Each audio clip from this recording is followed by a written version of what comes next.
There was absolutely some sort of things happening. Something does not add up. How they were doing it and which ways they were doing it, interfering in elections, and Rumble is evidence that they did do it. What's up, guys? I'm Charles with Wolf Financial, and thank you guys so much for coming. Right now we have Chris Pavlovski. Is that correct? That's correct. The CEO of Rumble. And we're going to take 25 minutes and break down, Rumble, what they're doing, and why the Bitcoin conference, which I think is an interesting dynamic for y'all. So if you can do like a short intro, a little bit of background, what you've been up to, and then maybe we'll move into like Bitcoin conference. Yeah, no, for sure. Thanks for having me on. Sure. I'm Chris Pavlovski, founder and CEO of Rumble. So I've actually been in like the internet space for well over 2 decades, building websites out of my parents' basement, early 2000s. It was like around 2005, though, that one of my good friends from high school sends me a message and says, I think it was like on MSN Messenger back then. And he's like, hey, check these guys out. They're going to like dominate the video space. Meanwhile, he had one of the biggest video websites on the planet, I think top 50 according to Alexa at the time.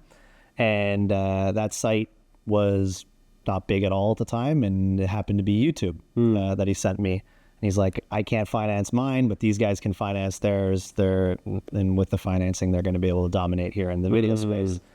So fast forward to 2007, late 2006, Google buys YouTube. They integrate them into their company and to search, and they end up becoming like the #1 video platform on the planet pretty quickly once that happens. So you think search really propelled that? Oh, absolutely. I think and we just released a video recently of Marissa Mayer talking about how they integrate their products at the top of search, which is a whole anti-competitive discussion. We're in an antitrust lawsuit with Google, but I'll get into that in a little bit later. So we by around 2007, they take up all the oxygen in the room in video. It wasn't until 2010, 2011 that I started to notice that the incumbent platforms were starting to preference multi-channel networks, big creators, big influencers, and kind of forgetting about the small creator, the small guy, your friends, family, aunts, and uncles. So by late 2013, I decided that I was going to jump into the space again, get into video, and help that small creator get the distribution and monetization they weren't getting on the incumbent platform, YouTube. So we started Rumble, I think late October, early November of 2013. And then we can fast forward to about 2020. By the way, I'm Canadian, born and raised in Toronto, Canada. Are you Canadian as well? No. Okay. No. So I was born and raised in Toronto, Canada. And I got a phone call from the ranking member of the U.S. House Intel Committee. Wow. I'm the former chairman of the House Intel Committee, Congressman Devin Nunes. And, I'm thinking I'm under some kind of investigation or something. You get scared a little bit? Yeah, it was a little worrisome. It's like, is this some kind of censorship investigation? Because I knew a lot about that. And I could see what was going on in the political landscape. And he asks me just a really simple question. He's like, Chris, if I bring my content to the platform and I search for my name, am I going to find it? And I'm like, absolutely. So he brings his content to Rumble. And within 2 to 3 months, he gets 200,000 to 300,000 subscribers on Rumble. Now, in context, for the last 4 years, while on YouTube, this congressman had 10,000 subscribers while he was advertising his channel in his district, his congressional district, and only accumulated 10,000 subscribers. So how do you get 200,000 to 300,000 in 2 to 3 months and only have 10,000 in 4 years on YouTube? Call it shadow banning, call it censorship, call it whatever you want. It shouldn't be happening to an elected representative of Congress, but it was. And shortly thereafter, we had Dan Bongino join the platform. And then as soon as he came on, the floodgates just opened up. Rumble became like the lead and conservative politics sphere for video. By the summer of 2021, we had the 45th president, President Donald Trump, join the platform. I literally was at a restaurant and I got a message saying he's going live with his rally in June, I think, or July of 2021.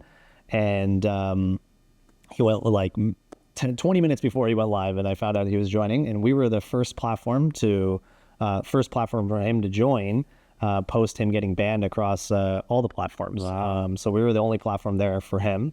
And just prior to that, we took in our first investment. Our first investment came, and it was led by JD Vance at Narya. Yeah. Who's now the vice presidential nominee. Absolutely. Wow. Along with Vivek Ramaswamy and a bunch of other guys that came and invested in Rumble at the time. Fast forward to early 2022, and this kind of takes us to the Bitcoin conference. Bitcoin got deplatformed by YouTube in Miami in 2022. They shut down their streams. So they immediately moved everything over to Rumble, and that's how we got introduced to the Bitcoin guys and the Bitcoin conference. And we stepped in and helped them stream the conference from Miami, which I believe was the biggest conference they've had. I'm not sure if this one might be bigger, but at the time that was definitely a really big one. Yeah. And we stepped in, and the entire crypto community started gravitating towards Rumble, and a lot of the finance community started coming towards Rumble. And then by late 2022, we went public on the NASDAQ with a multi-billion-dollar valuation under the ticker symbol RUM, rum, like the rum you drink. And now we're here in 2024 as one of the big sponsors of the Bitcoin 2024 conference. So it's been quite the journey, to say the least. It's been fun. It's also been surreal as a Canadian, not really knowing anybody in the political world and the business world, and kind of being thrusted right into the middle of all of it. And in 4 years has been a surreal experience, to say the least. But Interesting. It's been super fun. Okay, kind of to back up a little bit. It seems like you meant to create a platform, but somewhere along the lines you found yourself in political crosshair. Do you think YouTube was deprioritizing politicians on either side, both sides, or just one side? Or I don't know if you can speak on the minutia there. Yeah. It seems like maybe. There was absolutely some sort of things happening. You cannot sit here and explain how Jim Jordan came to Rumble and had more subs on Rumble. You can't explain how Congressman Devin Nunes came to Rumble and had more subs on Rumble. Something does not add up on how they were treating elected congressmen that were Republicans. There was definitely something shady going on. I don't work at YouTube. I can't tell you. I can only tell you that the yields that they were getting on Rumble for followers and views did not line up with what they were getting on YouTube, which was extremely suspicious, and definitely of like great concern, because these are absolutely elected members, they're elected representatives for their districts, and you have companies putting the scale on things, how they were doing it and which ways they were doing it.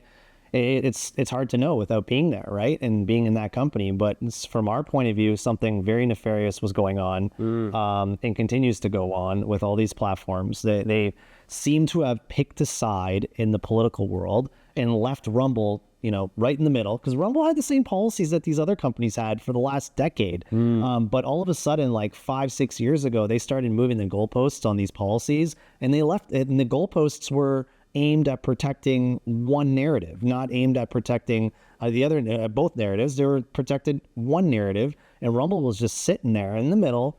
And all of a sudden, people realized that Rumble was treating everybody fairly, and they came to us because of that. Not because they were getting banned on these other platforms. It wasn't because they were getting banned, but they were just having better performance on Rumble for whatever reason that may be. And my suspicion is that someone was pushing on the scales. We saw them pushing on the scales back in 2010 and 11 and 12. So that we know they're capable of doing it, because they were definitely like prioritizing, in my mind, like big influencers, multi-channel networks, and kind of, moving away from the small creator, for various reasons. But we know they're capable of doing it. And it seemed that, Rumble is evidence that they did do it. And, to me, that's like interfering in elections. That's a grave concern to me, and it should be a grave concern to everyone. And I don't think we should be supporting companies that put their finger on the scales one way or another. Absolutely. As far as like when you started this, I assume you were tech centric, but it seems like you're taking a free speech lean. Is that kind of what's been happening? Yeah. So I wouldn't say we're taking a free speech lean. It would be more that the market sees us as taking that lean, but really it's just us not moving the goalposts from our policies 10 years ago. And that, like, the internet was built on the fundamental of being free and open and free speech. That was the belief of the internet for the last 2 decades. Something changed, and the only thing is Rumble didn't change. Rumble is still within that belief of keeping the internet free and open. Like, we all heard Jack Dorsey talk about how much he cares about free speech. We've all heard Mark Zuckerberg talk about these things. We've heard every tech owner from Reddit to Facebook to Twitter talk about the free and open internet. And then all of a sudden something happened in the last decade, the last 10 years, where everyone decided that they know what's best for what people can and cannot hear. And Rumble didn't take that approach. We look at everyone as being adults, and adults can make up their own minds with the information that they have. We believe they're smart. We believe people are smart. And these other platforms are taking the position that they know more than you. Okay, I want to ask maybe something spicy, but I don't mean it to be, but like the whole free Ross movement and the idea of free market, how he took responsibility for everything that happened. And I'm not saying that I believe you should have a house and say, do anything inside of it. But as far as like, and I lean towards, free speech, I think that you have to have a platform to be able to have both sides as far as like responsibilities and your position to produce platform, because anybody can go to a town square and say anything, and that's important. So do you guys perceive yourselves as an open town square or kind of how do you, I don't know, dole out the responsibilities for what gets spoken on the platform and kind of those policies and procedures? Yeah, so Rumble has like a core set of terms and conditions that are very similar to all the platforms that they had 10 years ago. Oh, okay. And you can't go on the platform and incite violence or promote terrorist groups. Like there's lines that Okay. We ban lots of accounts for violating terms of service. We don't even allow pornography on the platform. So there are lines that you can't cross on Rumble that we obviously very much enforce. So it's not like a free-for-all in the sense that you can go out there and promote violence. That's just not allowed at all on the platform, and we take action against that very seriously. So we just are taking the approach of not moving the goalposts on our terms of service like the other platforms have. We're really kind of sticking to in spirit the same terms that everyone had 10 years ago and not really changing. Hey, you can't talk about masks. You can't talk about the election. You can't talk about COVID. Like, we didn't take those approaches. We're like, everyone can talk about their own stories and their own opinions on any topic that they may have.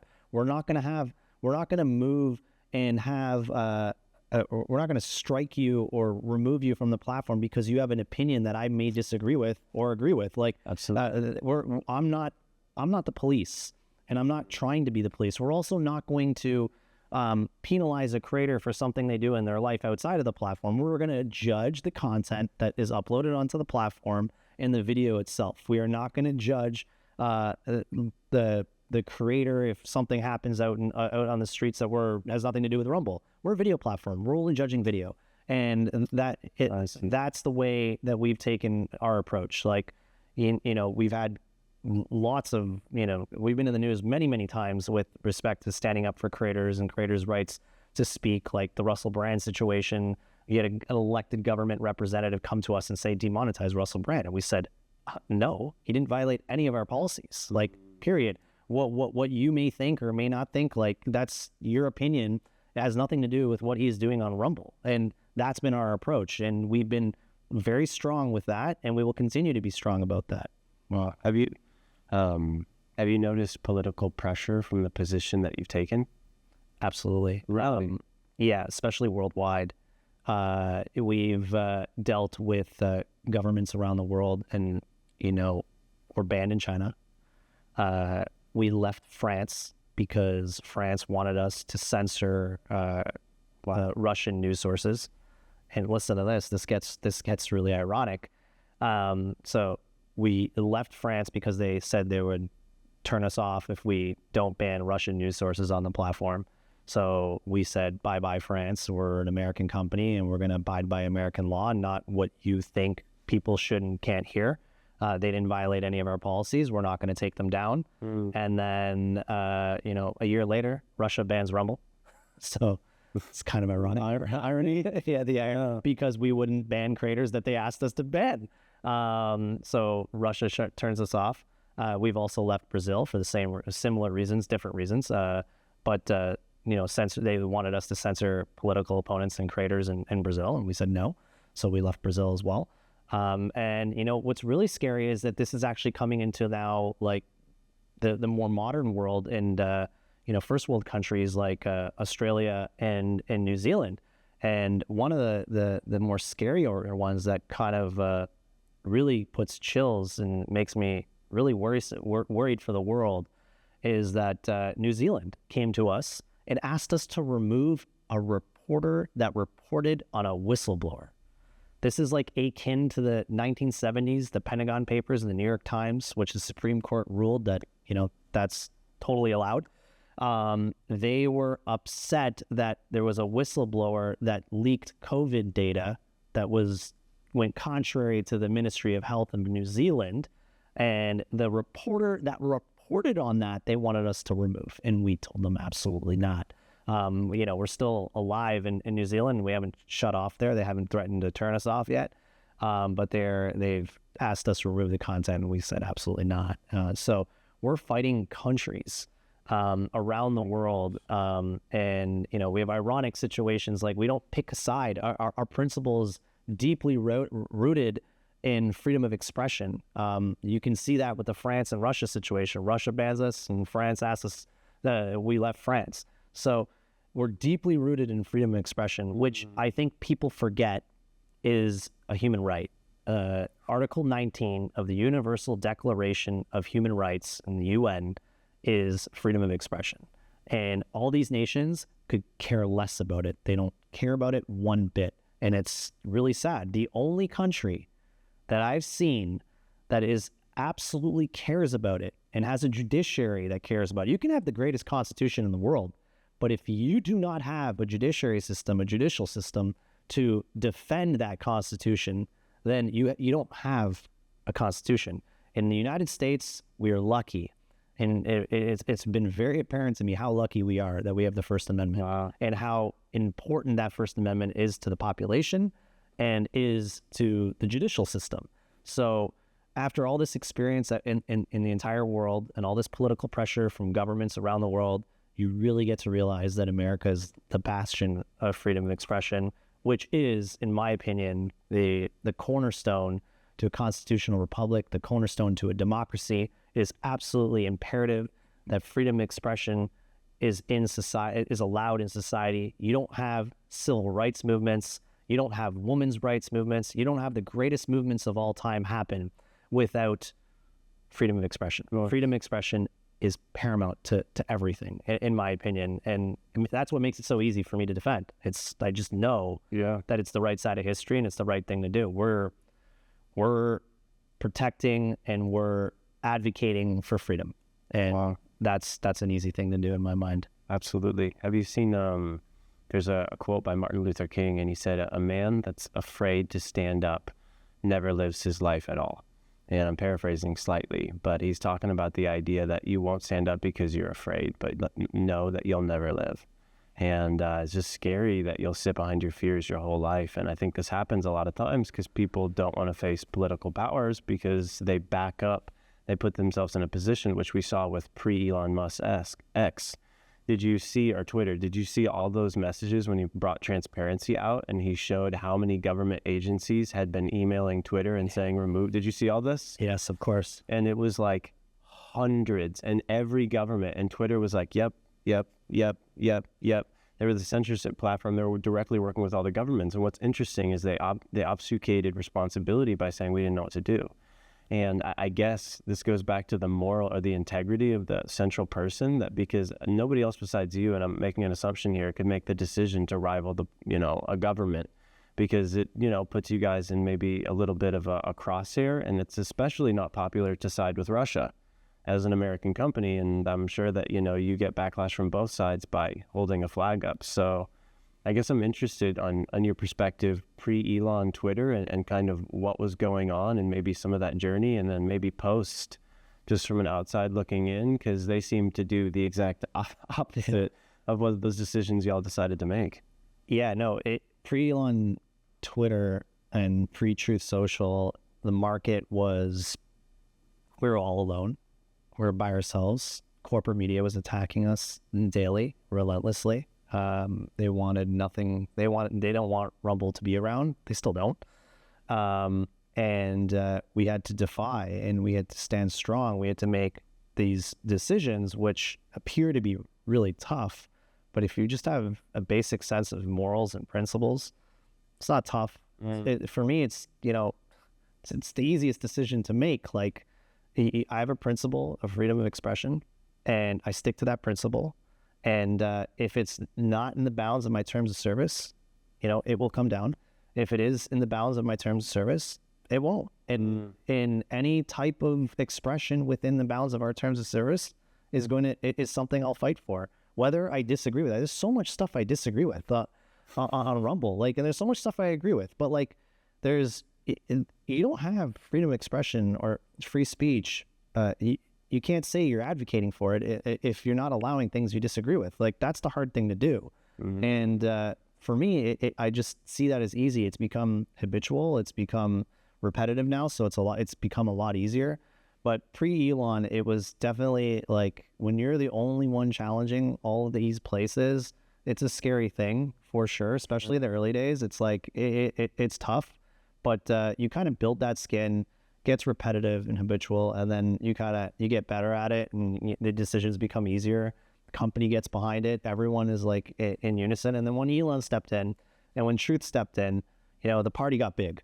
Everything kind of got a lot bigger. It became cool again to do these type of things. Right? So it was, I see us as the tip of the spear. We're doing things that X is not doing. We're leaving countries when they try to push us back. Whereas other platforms will actually abide by these orders and follow whatever orders they get in those countries. We won't. We stick to American principles. So I do see us as the tip of the spear, but it's a lot nicer, and it's a lot better to have some friends in our corner fighting the same battles and tilting the scales back to a little bit of decency and normality, a lot closer to where it should be. It's still not there. We got a lot of work to do, but the scales are tilting in our favor. And as I spoke yesterday at the conference, like, I'm very optimistic for the future. I think the tide is so big now. Everyone is starting to realize, like, you don't have great movements in history without free speech. And trying to be an authoritative, tyrannical government where you tell people what they can and can't hear and tell them what they can and cannot say that's not a democracy. That's not the constitutional republic. That's not freedom. That's the complete opposite. So any government that thinks they know more than you, that's where you have to step in and draw the line. I think people are fully starting to wake up to that, and it's great to see. I don't think you can stop this movement. Bitcoin is the movement. It's the finance side of that movement. Rumble is on the free expression side of that movement. And I think these pillars that are moving through are, we're locomotives that no one's going to stop. As far as retail, how does it seem like the perception is? Because sometimes if you look at legacy media, they'll say, if you post this type of content, you're allowing misinformation or whatever it is. How have you seen retail respond to you guys taking the positions you have? Especially, like, and I don't mean to be too granular here, but being publicly traded, you also, like, public opinion probably doesn't matter maybe in the grand scheme of things, but can come into play. How does that interplay happen for you? Because I'm sure you're careful, but also have to be straightforward, which maybe seems like a juxtaposition.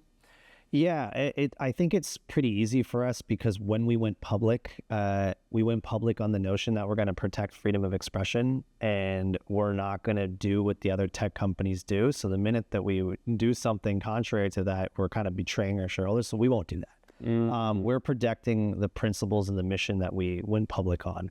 And it's very easy to stay in that lane because our shareholders, which we have many shareholders, it really are in a big way investing in us because they love that we are protecting what they believe and what I believe to be one of the most important human rights that we have, and that's freedom of expression and free speech. So we can't violate that with for myself and for our shareholders. That's something that's core to this business, and anyone who invests in this business knows that that's core to this business. So they're investing knowing that we're gonna have situations like France and Russia banning us and markets banning us, because we're going to stand up for American principles and free speech first and foremost. So if you believe in that, and you invest in Rumble, that's the stance that we have to take as a company. When it comes to misinformation, it's that's like the funniest thing. Misinformation, disinformation. It really is the funniest thing, because one of the hit pieces that we had was when Glenn Greenwald joined our platform and Tulsi Gabbard came on our platform, and we had like a bunch of people that were not perceived to be on the right join our platform. The Washington Post writes an article and they talk about how Rumble is filled with misinformation, and they're going there. And their examples of why Rumble's filled with misinformation was that the vaccine was not durable. They were saying conspiracy theorists on Rumble were saying the vaccine is not durable. They were saying, you're going to need to take more than one. It's not going to last forever. So, a year later, it seems like the one that was pushing the misinformation is now the Washington Post, because now you have to take multiple vaccines over and over and over again, multiple times a year. So it's same thing with Galileo. You go back 500 years and they put him in jail because he thought that the earth revolved around the sun. And they saw that as absolutely wrong in society to say, and they put him in jail for that. They saw that as misinformation. What's misinformation yesterday could be factual information the day after. You can't stop people from arguing and making points about things and giving opinions about things. The minute that you do that, you live in a tyrannical regime. You can't say what's right or what's wrong on so many different topics that we don't have a lot of information on, right? Otherwise, you're in that situation of Galileo. You're in that situation with COVID. Like, things change, information changes. What could be right today, you think is right today, is really just an opinion, and tomorrow it can change. And people have lots of different opinions. What's factual on if you go to look at like history, people are arguing about history all over the world. You're going to start putting boundaries on what people can say about their own history. One group of people think one thing about their history, another group of people think another thing about their history. It's ludicrous. At the end of the day, we're not the police. We're not going to. Our job as a platform is not to tell you what's right or what's wrong. You're smart enough to figure that out. You're smart enough to see all sides of the information and make your own opinion. The minute someone steps in there and tries to tell you what your opinion should be is the minute that you better start questioning things, because something is very wrong. Yeah, you talked about this idea. We'll finish up with this, but discourse can often produce reasonable outcomes. And if you stop discourse on one side, you're going to stop the best reasonable outcomes for information, because you're not going to be able to have full picture. So even if people believe there's misinformation, that reasonable discourse between both sides is still going to produce better outcomes than single line of thoughts. So even I say this for people who maybe are moderate and or whatever their views are, like, no, we need to cut misinformation, but maybe even if you perceive it to be that way, that it would be inherently good, because that place would bring a line of thought that's better for both. Yeah, exactly. Discourse helps. And like, even if someone has an opinion that is absolutely wrong, and it to be absolutely wrong, don't you want to know that? Don't you want to know what their opinion is? Like, do we want to hide them and protect them from knowing who they really are? It's a beautiful thing to be transparent, because then you can make your own opinions up. You can gather all the information and come up with your best thoughts on the matter. So, I'm a huge advocate of freedom of expression, obviously, but I also think it's something that we need in our society in order to be the best society we can be. So it's something we can't give up. It's the last thing we give up. We don't give it up at all. We cannot. And that's, because of that, because of these things like misinformation and all these platforms getting like Parler, you might have seen, not only did they got completely shut off by infrastructure. Amazon shut them off. You know, we've had to not only do we have to fight governments, but we also had to build our own infrastructure because we can't rely on big tech, Amazon Cloud. We can't let Amazon AWS, Google Cloud, Microsoft Azure. So we ended up building up our own infrastructure so that we could stand strong on freedom of expression. We launched Rumble Cloud earlier this year. It's something we've been building for the last 3 years. Actually, when the vice president nominee for the Republican Party, J.D. Vance, invested, that was one of the main things that we spoke about is building that infrastructure so that we can never get deplatformed because we're standing up on the principle of freedom of expression. Because ultimately, if we build our business on top of Amazon and they think that they should control speech, then they would shut us down like they did to Parler. Absolutely. Is the word insular, where you become like you've got one vertical that's not relying on other parties' views that can go in and out? It's kind of like Bitcoin, right? Like Bitcoin is you can't really shut it off. It's so decentralized. We had to build basically our own cloud and infrastructure. It's not blockchain. It's not like Bitcoin in that sense, but it's an infrastructure that's built on the principles of freedom of expression. And I think that will resonate with a lot of people. I think a lot of people want to use Rumble Cloud now and use our infrastructure because they'll feel safer about it. And whether they feel safer about it, they just like the values that we have, and they want to support a company and use an infrastructure like Rumble Cloud just because we all share the same values. And then the other part of it is that we also think that the incumbent platforms, Microsoft, Google, and Amazon, are price gouging. They have an oligopoly where they're kind of setting up the pricing that is ridiculous, and we think that we can really undercut on that as well. So we think there's a really good business case opportunity with Rumble Cloud, but we also have the values of making sure we don't get involved in your business like the other platforms might. Wow. Yeah, are you familiar with the debanking thing that's been going on with Bitcoin and crypto? Yes. Yeah. Yeah, it's same thing. If they can't get legislation to pass to kind of shut you off, what ends up happening with crypto is they'll debank the entities, and this is exactly what you're talking about. Maybe on the front end, they're saying one thing, but it's like, oh, hey, we had to cut your services off. I'm so sorry about it. Exactly. So being independent and having our own infrastructure, having our own Rumble Cloud is essential in order to move forward the mission of freedom of expression. Without it, I don't think we would be here right now. It's been, I remember when, like a couple of years ago, a couple of these incumbents were starting to pull the plugs everywhere. And because we were so far in building our own stuff, like we were able to defend against that vigorously. And now we're in a point where we've built the whole thing, and now we have other companies signing up and using it, and we're providing that infrastructure for everyone now.